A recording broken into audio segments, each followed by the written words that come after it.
பாழும் கிணத்தில் தள்ளிவிட்டு அதுக்கப்புறம் அவர் எப்படி மீண்டு வந்து அந்த நாட்டுக்கே அரசனாகி, யாரை பத்தின கதைன்னு நான் சொல்லி தெரிய வேண்டிய அவசியம் இல்லைன்னு நினைக்கிறேன். ஒரு இளைஞனுக்கு எதிராக தன்னோட சொந்த சகோதரர்களே பொறாமைப்பட்டு அவனை பாழும் கிணத்தில் தள்ளிவிட்டு அதுக்கப்புறம் அவர் எப்படி மீண்டு வந்து அந்த நாட்டுக்கே அரசனாகி,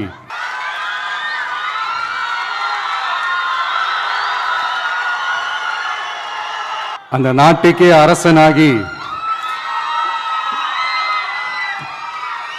தனக்கு துரோகம் செஞ்ச தன்னுடைய சகோதரர்கள் மட்டுமல்ல, அந்த நாட்டையே எப்படி காப்பாத்தினாருன்னு சொல்லி இந்த மாதிரி நிறைய இன்ட்ரெஸ்டிங்கான கதைகள்லாம் பைபிளில் இருக்கு.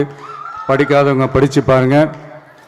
அந்த குறிப்பிட்ட கதை யாரை பத்தின கதைன்னு நான் சொல்லி தெரிய வேண்டிய அவசியம் இல்லைன்னு நினைக்கிறேன்.